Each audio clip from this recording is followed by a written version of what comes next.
everyone, and thank you for joining us on News West 9 at 6. I'm Lily Beth Valles filling in for Crystal Cruz. Merry Christmas Eve to everyone. It looks like today is a nice chilly day for us out here in West Texas. Hopefully it doesn't get too cold outside for us on Christmas Day tomorrow. Jordan, how's the weather looking for tonight going into Christmas morning?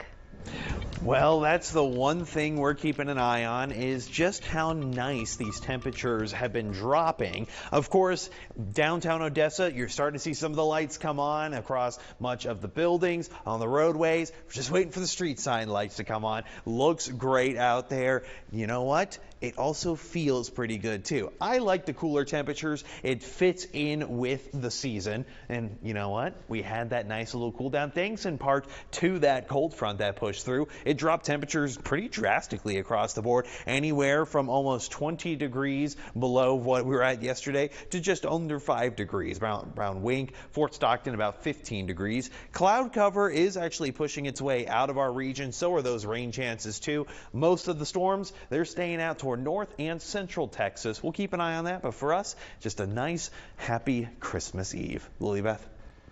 Jordan, thanks. Tonight, an investigation continues on the rollover crash from last night that ejected a woman from a vehicle and is now recovering from a head injury. These are pictures from the scene where the vehicle flipped over. This happened just before 4 Monday afternoon at the intersection of Farm to Market Road 1788 and State Highway 191. Right now, it's unclear how the vehicle rolled over, if there were any other passengers inside of the vehicle, and if anybody inside was wearing a seatbelt. We'll continue to update you as we learn more. And Midland firefighters also worked tirelessly to put out this fire last night. Crews responded to an RV fire in the 600 block of Raymond Road. It all happened just before 6:30 last night. Thankfully, no one was hurt. However, one person has been left without a home. And if you were out and about in Odessa yesterday, you were probably wondering what was going on at the Music City Mall. The Odessa Fire Rescue responded to a fire at Music City Mall at 7 in the morning yesterday. Crews found a small fire on the roof of Dillard's that appeared to be a bag of trash. As of right now, we don't know if anybody was injured or what caused the fire as the investigation continues. West Texans are all about supporting and helping the community, and that is exactly what some little preschoolers out of Midland did. Preschoolers from Primrose School of Midland at Westridge came together to support their neighbors. They donated 1,552 canned goods to Midland's nonprofit organization, Breaking Bread Kitchen. They did this as part of the annual Caring and Giving food drive hosted at several Primrose schools across the nation. The local preschoolers used their chore money just to buy canned foods for this great cause. How adorable.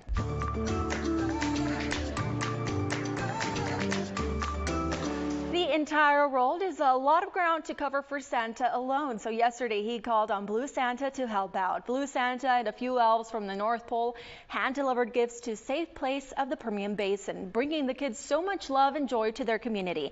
We talked to some members of the staff about just how rewarding the holidays can truly be. Every day coming to work and, getting to see them transition from when they come in to now, seeing that sense of normalcy like Elizabeth talked about, and just how excited they are to have this and just open those presents. It just makes it just such humbling experience as their advocates, just getting to see them so excited to do this. So it really is a heartwarming experience. Well, right now the Safe Place is also looking for community support through donations, volunteers, and mentorship programs that look to help families in the Safe Place program. And here is a friendly reminder to check out the Star Bright Village lights in Odessa now through December 29th. They've extended their hours from 6 p.m. to 11 p.m. every day. Star Bright Village is located at McKinney Park on 635 West Pool Road. The whole family is invited to come enjoy the holiday season with the Star Bright Village lights. And as you can imagine, city officials like to spend the holidays with their loved ones as well. So here's a look at what offices will be closed in the coming days. The City of Midland offices will be closed today and tomorrow for the holidays. And quite a few of Odessa city offices will also be closed, including the Municipal Court Community Development Office, Building and Collection, Utilities, the Animal Shelter, the Recycling Center, and more. Most offices will be back open for normal business operations on Thursday, December 26th. You can find that full list on newswest9.com full list of closures. And if you live in Big Spring, the city's offices will also be closed throughout today and tomorrow for the holidays. The offices will be back open for normal business operations on Thursday. You can visit the City of Big Spring website for full details. If you are wondering when your trash will be picked up, you may want to listen up. Throughout today and tomorrow, no trash will be picked up. I know that's not due to the holidays, but the trash pickup service will go back to normal starting Thursday, December 26th. As for New Year's week, Monday and Tuesday will be regular trash pickup service, and New Year's Day there will be no trash pickup as offices will be closed that day, but service will resume to normal on that Thursday and Friday. You can find the full holiday schedule on the City of Odessa website. And if you live in Big Spring, trash routes will continue normal throughout the week besides Christmas Day tomorrow. The landfill will reopen on Thursday, December 26th. You can visit the City of Big Spring website for more information. If you plan to be on the road in the coming days, there is a road closure in Midland you may need to be aware of. Starting on Thursday, December 26th and going all the way into the new year, Tennessee Avenue from Big Spring Street to Marionfield Street will be closed. The city says the road will be closed until January 17th of next year to work on utilities in the area.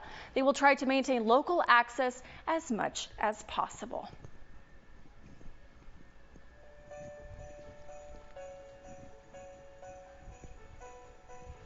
And if you're looking for a coffee shop with a touch of faith, Devotional Grind has exactly that. News West 9's Cameron Leal got to talk to the owners, and they were able to share their purpose for creating the shop.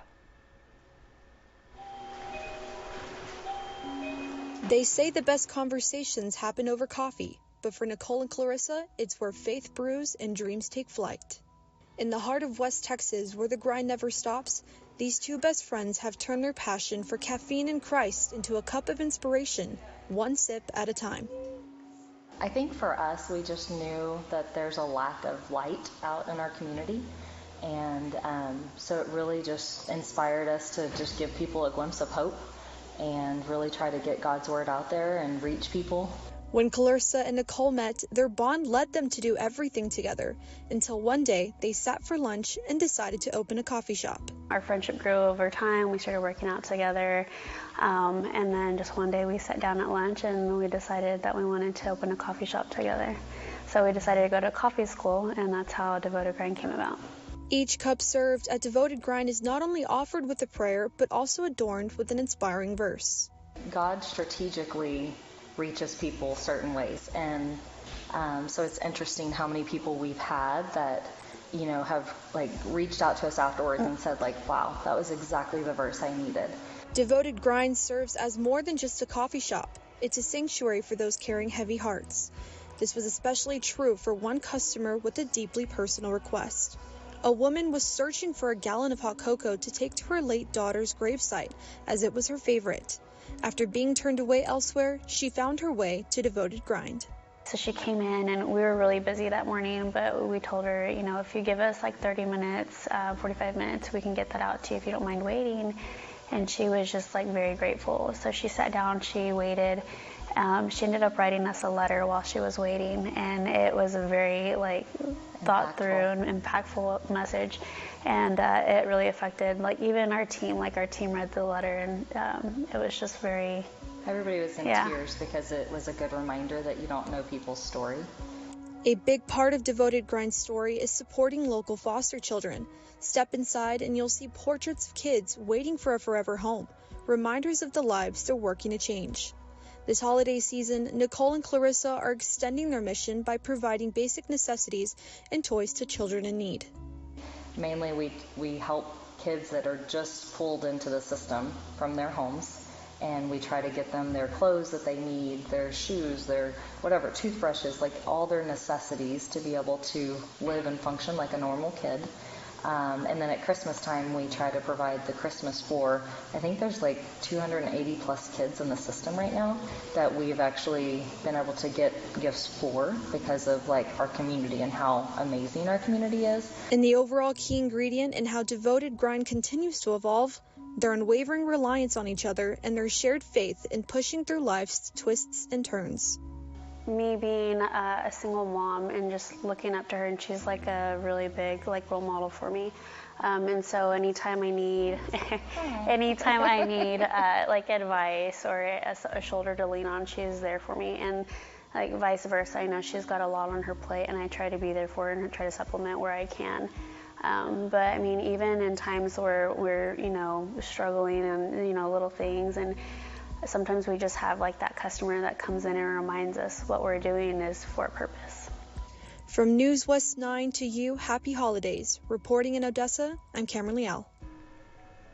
Well, Jordan, it is officially Christmas Eve. Happy holidays. What can you tell us about the weather tonight? Well, it's going to be a little bit chillier than the last few nights, especially as that cloud cover begins to clear its way out of our region. But I'm also looking at a warm-up, so if cold weather's not your thing, that's okay. Just wait until after Christmas. I got the details on all of that coming up next.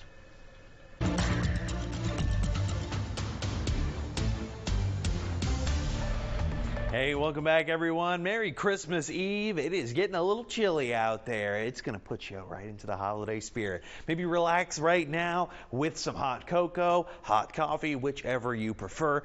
Maybe coffee. I went for some earlier because, hey, I still got work to do. Maybe you still got a lot of presents to wrap as well. 52, humidity, a little high, but it's because we had a lot of that cloud cover still lingering around, even though that cold front passed through. Northerly winds right now about 7 miles an hour. Over the last 24 hours, we've seen a nice little change, anywhere from 13 degrees cooler out of Midland, 11 degrees cooler out of Odessa, and 15 degrees cooler out of Snyder. So yeah, that cold front certainly had its impacts, and it's impacting its way out of our region into East Texas, where we're actually seeing a little bit of those showers and thunderstorms. No, we don't have to worry about any kind of activity like that for us tonight. As a matter of fact, it's just going to stay partly cloudy, 40 degrees. I know Santa is having a lot of fun. He's out there already delivering presents, but he stopped by just to say hi to everyone. Love it. All right, what about Christmas Day? Christmas Day, hey, you know what? We got plenty of great activities planned all day long, especially at home. So you know what? Even outdoors, going to be really nice out there. 63, partly cloudy, not bad at all. Future Track showing all this activity going out toward East Texas. Tyler, Houston, really Texarkana. Not seeing much else for us other than that early morning cloud cover. Our next front comes in, small rain chances for the northern basin, and then, well, that's it. It moves through. But are we seeing a big temperature drop associated with this system by early Thursday morning? As a matter of fact, not really. It's staying pretty steady for us. Here's that temperature drop. Well, actually, the temperature doesn't really drop at all. It starts rising pretty quickly after that front comes through, back into the mid to upper 70s, and then one big cool down just in time to ring in the new year. Lily Beth? Jordan, thanks. New legislative session will bring 3 weeks from tomorrow, and one of those bills that's receiving attention aims to regulate artificial intelligence. We'll tell you more about that. And the Starbucks strike has made its way to Texas. That's next.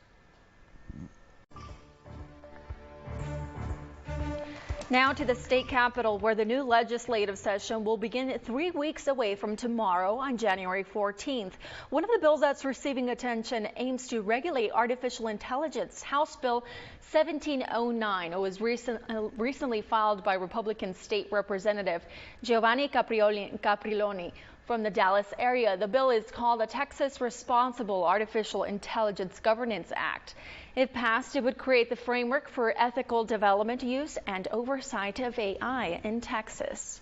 And the Starbucks strike reached North Texas today, with baristas in Denton walking off the job, demanding higher pay. The strikes are expected to continue throughout today, targeting the busy holiday season to increase pressure. So far, more than 525 locations have unionized, including a few in North Texas. Starbucks, however, says the walkouts have had no significant impacts on its operations. Panic erupted inside a Texas mall last night after a person was shot near the building. The incident happened near the Katy Mills Mall, just right outside of Houston. It happened before 5:30 yesterday evening. Officers responded to reports of gunfire inside the building as multiple emergency units secured the area. Authorities say 18-year-old Noah Aaron Chavez and another unidentified minor had admitted to their involvement in the shooting. Detectives identified the shooter by reviewing mall surveillance video footage and obtained a search warrant for the shooter's residence. According to investigators, the incident appears to have stemmed from an ongoing feud between two groups. Both suspects were charged with aggravated assault with a deadly weapon and transported to Fort Bend County Jail and Fort Bend County Juvenile Detention. It's a Christmas time mystery that goes back 50 years. On this day in 1974, three girls went to a Fort Worth shopping mall for some last-minute shopping, and they never returned home. Today, it's one of Texas's most baffling unsolved mysteries. Here's Bob Buckaloo with a backstory. December 23, 1974, Fort Worth's Seminary South Shopping Center. Among the shoppers that day are three girls, 17-year-old Rachel Trelica, who drove the girls to the mall. Her friend, 14-year-old Renee Wilson, and 9-year-old Julie Ann Mosley. They never returned home. Their car, a 72 Oldsmobile like this one, was found inside the Sears parking garage, but there was no trace of the girls. The parents of Renee Wilson feared the worst. There's something's happened to them. I know it.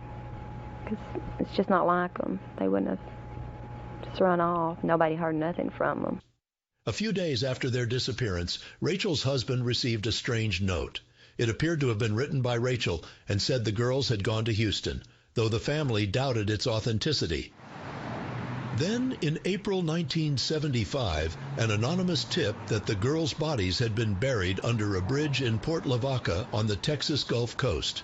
The families of the girls watched as the police and volunteers searched, but nothing pertaining to their disappearance was found. Over the years, thousands of leads have been followed, dozens of searches completed, and hundreds of people interviewed, but still no answers. This is a book of all my notes and stuff on the case. Rusty Arnold was 11 years old when his sister Rachel disappeared. Arnold has kept extensive notes and news clippings about the mystery. He spoke with Dallas TV station WFAA in 2022. I just want to find my sister. As long as there's a breath left in my body, I want her to know that I'm going to be trying to find her. A holiday season mystery, as 50 years later, surviving family members still ask the question, what happened to their girls? Coming up next, a sneak peek on this week's Byron Johnston Classic at the Chaparral Center and a look ahead of what to expect from the pros on Christmas Day.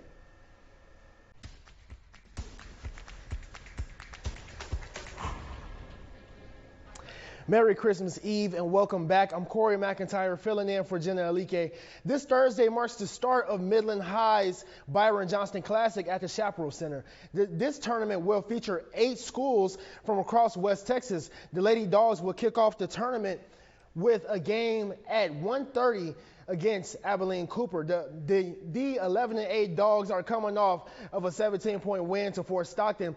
And a little later at 6 p.m., the Legacy Rebels will take on Centennial High. They are also coming off of a win against Abilene Cooper. And to end the first day of the Classic at 7:30, the Bulldogs will take on El Paso Burgess. Right now, the Dogs are 3 games below 500, so expect them to come out extra motivated Thursday night.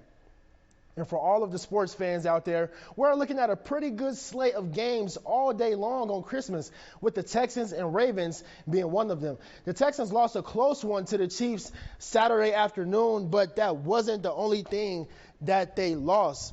Wideout Tank Dell will miss the rest of the season with a multi-ligament knee injury. Even though this changed the entire vibe of the locker room, the Texans must lock in for a heavyweight AFC battle in Houston against the Ravens. This game will kick off tomorrow at 3:30 p.m.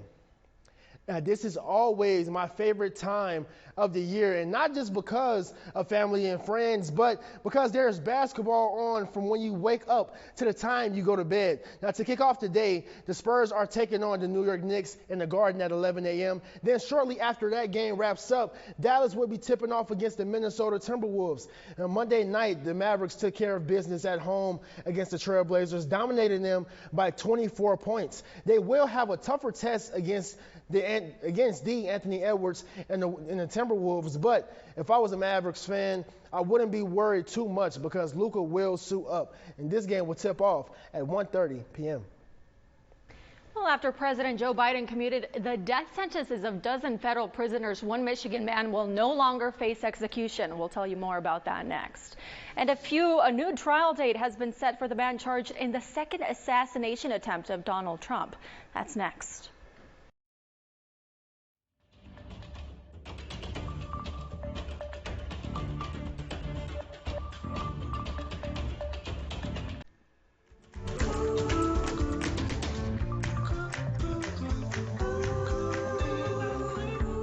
Welcome back to News West 9 at 6:30. I'm Lilibeth Valles filling in for Crystal Cruz this week. The only Michigan man on death row will no longer face execution after President Joe Biden commuted the death sentences of more than 36 federal prisoners. Instead, Marvin Gabriel, who killed a woman to keep her from testifying against him in a rape case, will spend the rest of his life in prison. Here's Ken Coker with the story. It was in 2002 in Grand Rapids where a federal jury sentenced Marvin Gabriel to death in the 1997 murder of Rachel Timmerman. Her father says he had prepared himself to witness the execution. We thought the timing was despicable. How so? We felt that President Biden could have waited until after the holidays. Though he says he's not opposed to the commutation itself. Rachel Timmerman's father, Tim Timmerman, says the U.S. Attorney's Office in Grand Rapids called him Sunday night to tell him that Biden had commuted Gabriel's death sentence, which means Gabriel will serve life with no chance of freedom. I offered to speak with you today because I'm a family of a victim, and I think President Biden offered a Christmas gift to the perpetrators of murder, but he offered only pain to the victims of the families of the families of the victims. Biden says the commutations were consistent with his administration's moratorium on federal executions in cases other than terrorism and hate-motivated mass murder. He issued the commutations just weeks before President-elect Donald Trump, an outspoken proponent of expanding capital punishment, takes office. Can you imagine anyone who deserves it more than Marvin Gabriel? No one. You couldn't imagine someone that deserved it more than Mr. Gabriel. He killed at least 5 people.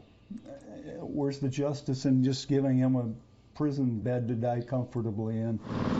Gabriel was convicted of killing Timmerman in 1997, throwing her into a lake weighted down and alive to keep her from testifying against him in a rape trial. Her body surfaced in Oxford Lake in the Manistee National Forest, giving the federal government jurisdiction. The Michigan Constitution banned the death penalty in 1847. The body of Rachel's 11-month-old daughter, Shannon Verhaeg, was never recovered, despite repeated searches of the lake. From the get-go, we offered to trade the death penalty for information regarding my granddaughter. We offered that from the very get-go. Gabriel was unwilling to tell us what he did with Shannon. So that's always remained an open hole in our heart. I think we've accepted that we're not going to see Shannon again. We've accepted that. So that bargaining chip is really irrelevant. Okay. So, yeah. Do you think she's in that lake? That would be my best guess. Yeah. Absolutely. Timmerman, who co-authored a book on the case, said he had accepted, even before the commutation, that Gabriel would likely die a natural death in prison. Gabriel is now 71. Actually, I never really felt that Gabriel would be put to death by the federal government. We felt that the best case, he would be locked in a very small cage and not allowed to hurt anyone else. That was our best case scenario. Rachel would be 46, Shannon 28, probably spending Christmas at Grandpa's home in northern Kent County. It's just crazy. It's hard to believe that many years have gone past and it's still an open wound. A new September 2025 trial date has been set for Ryan Routh, the man charged in the second assassination attempt of Donald Trump. In a filing yesterday, Judge Eileen Cannon set Routh's trial for September 8th. This comes after earlier this month, attorneys for the alleged would-be assassin asked that Routh's trial to be delayed from February of next year to December, claiming that there was too much electronic evidence to search through. Routh's legal team had also said it was considering invoking an insanity defense. Judge Cannon called Routh's request for a date in December excessive given the facts and circumstances. Prosecutors have withdrawn their appeal of the dismissed case against Alec Baldwin. Special Prosecutor Carrie Morizwe withdrew the appeal of a July decision at a trial to dismiss the charge against Alec Baldwin in the death of cinematographer Haylene Hutchins during a rehearsal on a movie set outside Santa Fe in October 2021. Baldwin's trial was upended by revelations that ammunition was brought into the Santa Fe County Sheriff's Office in March by a man who said it could be related to Hutchins' killing. Prosecutors say they consider the ammo unrelated and unimportant. Former President Bill Clinton was discharged from the hospital today after being treated for the flu. Clinton's deputy chief of staff said in a statement after his release that he and his family are deeply grateful for the exceptional care provided by the team at MedStar Georgetown University Hospital. Clinton was admitted to the hospital yesterday and observation after developing a fever. The two-term president, who is now 78 years old, has faced a number of health scares since he left office in 2001. American Airlines temporarily grounded flights nationwide today after a technical issue. It came on what is one of the busiest travel days of the year, Christmas Eve. The Federal Aviation Administration said the ground stop was issued at the request of the airline just before 8 a.m. Eastern Time. American Airlines said the ground stop has been lifted and flights were starting to board. With the holidays in full swing, Mother Nature is delivering a winter wallop to much of the nation. The harsh weather and some technical issues posing hazards on the roads, in the skies, and along the rails. But what does that mean for a white Christmas, Smitty? Here's Alice Barr. A holiday scramble at airports across the country after a technical issue temporarily grounded all American Airlines flights this morning. It's very irritating because it's hard to plan. The ground stop only lasted an hour, and the airline promised all hands on deck to get travelers back on track after what it called a vendor technology issue that impacted systems needed to let flights take off. Delays piled up quickly, setting off ripple effects for travelers facing a series of roadblocks in the skies, on the road. We're moving pretty slowly. And on the rails all week. A day delay could mean that we don't end up home for Christmas. Amtrak working to catch up after downed power lines triggered a two-day snarl along the busy Northeast corridor. And more delays could be coming with millions under a winter weather advisory across the Midwest and Northeast. Wild winter weather on the West Coast, too, where hurricane-force winds drove flooding and dangerously high surf in California's Central Coast. A wharf collapsed in Santa Cruz, throwing 3 people into the water, who thankfully survived. With a white Christmas setting in for some, AAA is expecting a record 119 million travelers to brave any obstacle in their quest to make it home for the holidays. In Washington, Alice Barr, NBC News. Well, Jordan, in other parts of the world, it looks like they are going to be seeing some winter weather, but what about us? No winter weather for us. I mean, if you want to see some winter weather, closest place you're going to see it, probably Santa Fe, New Mexico. That's quite a drive. If you want to make the drive, I got great weather here. After that, we're going back to more, dare I say, spring-like temperatures. I got the latest on that next.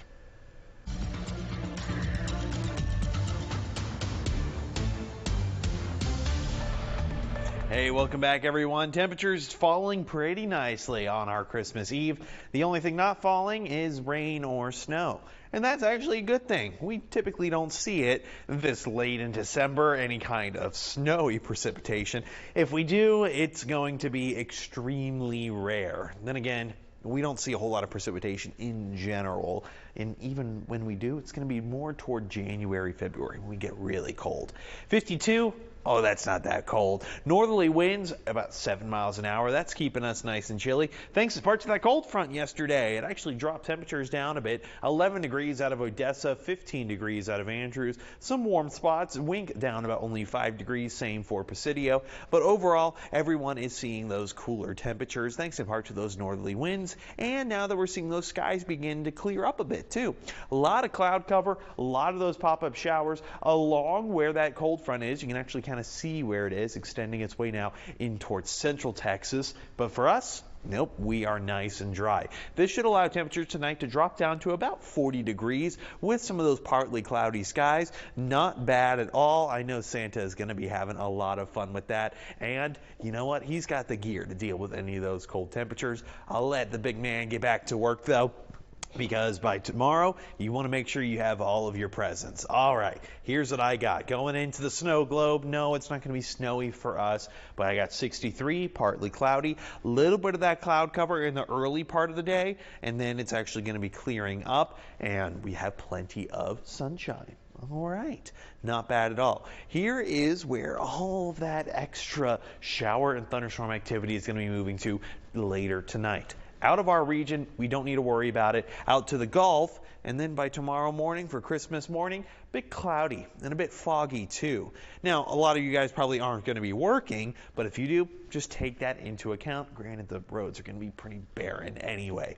By the afternoon, not bad at all. Plenty of sunshine. By early Thursday morning, I'm showing some pop-up shower chances in the northern basin.